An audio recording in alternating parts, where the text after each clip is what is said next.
Alright, so in our last tutorial in part 7, we learned how to make blue bricks. In this one, part 8, we're going to learn how to make these bricks change color once before they go away. So just a reminder, right now, we can hit a brick, and the blue bricks do not go away unless they are hit twice, like that. But what I want to do is I want to change the color of the brick if I hit it. So, if we take a look at the desktop, here's my desktop, and you can see that I've got a red brick, for example. I've got yellow, purple, magenta. What I want to do is if I hit the blue brick once, I want it to change to, let's change it to red. So I'm going to take this red brick and I'm going to put it inside the images folder, right there, of my project. So now, red brick lives here, and I also note it's a PNG file. And now, I'm going to go into blue brick and I'm going to create what's called a Greenfoot image. So at the top I'm going to write Greenfoot image blue equals new Greenfoot image. And then here is where I type the file name that is in the folder. So I want to make sure it's perfect. So I want to type redbrick.png. So I go redbrick, capitalization matters, .png. Oops, why did I call it blue? That should be red. So I'll call it red. So what's going on here is I am basically giving the blue brick a different image that it has the ability to change to. Think about Mario. Mario is a great example. When we think about Mario, we think about, just doing a quick little Google image search here, we think about this for Mario, right? Most people think of this. But a video game designer might think of Mario like this. A whole bunch of different images that they all represent Mario. There's Mario running, there's Mario jumping, there's Mario doing lots of different things. And these are called sprites. And we use these sprites in video games to animate and to, change costumes, essentially, of our character.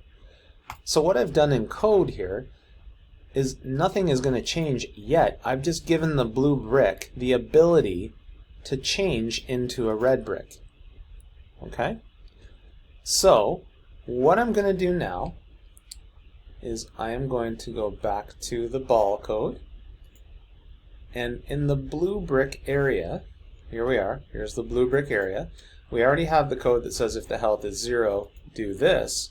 I'm going to add else if bb.health equals 1. So in other words, the health starts at 2. If the health gets to 1, that means that we've hit it once.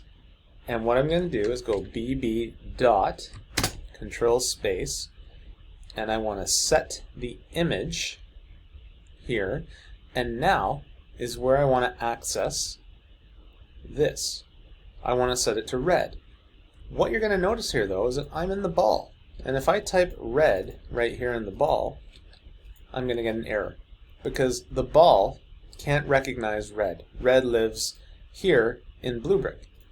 So I'm going to put the word public here, and now what I can do is go back to the ball, and it still doesn't recognize red, but if I type bb dot control space, look, there's red. So it gives me the ability to set the image of bb to the red image that I gave it in bb.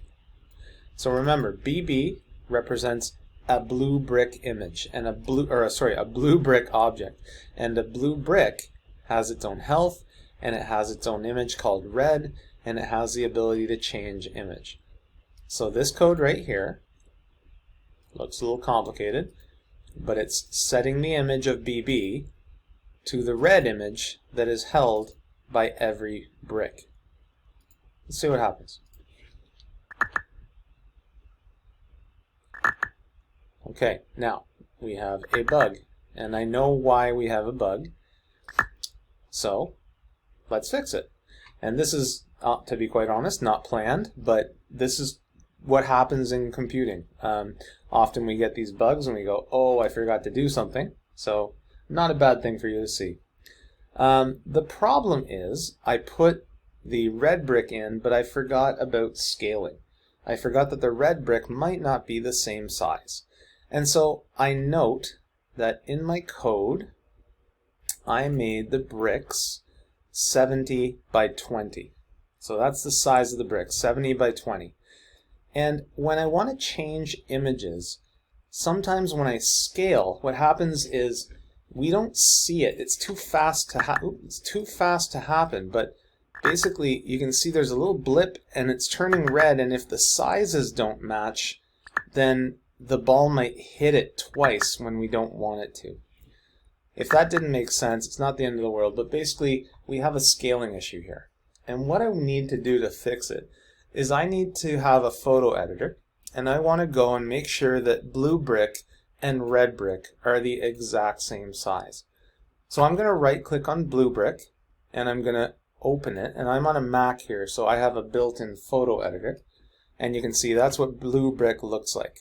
And what I want to do is I want to adjust the size. So I'm going to adjust the size, making sure that I'm working in pixels, and I'm going to make it 70 wide by 20 high.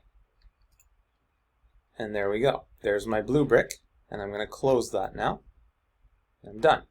And I'm going to do the exact same thing for red brick. I'm going to open it, move it over, and I'm going to do the same thing, adjust the size, pixels. The reason I'm clicking this lock is because if I put a 70 here, the height will change. I don't want the height to change.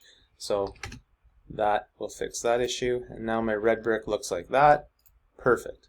So now my bricks are sized automatically, and I don't have to worry about scaling them anymore.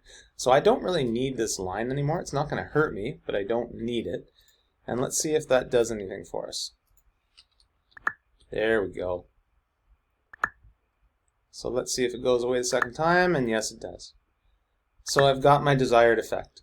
I'm hitting the brick, it changes color into something else, meaning now I can tell which ones I've hit once, and then if I hit them again, they'll go away, which is kind of a cool little effect. And as you can imagine, what this means is that you can give one object, one class or one object, so like I have a blue brick image, which has the ability to turn into a red brick. And I could give it as many images as I want. I could give it a yellow brick, I could give it an orange brick, I could give it as many as I want, and I could kind of switch back and forth between them. The same way that when I'm playing Mario, Mario starts small. When he gets a mushroom, he changes into the big Mario. And when he gets a flower, he changes into the Mario that can throw the fireballs. And when he gets a star, he changes into the Mario that can, run really fast and is invincible.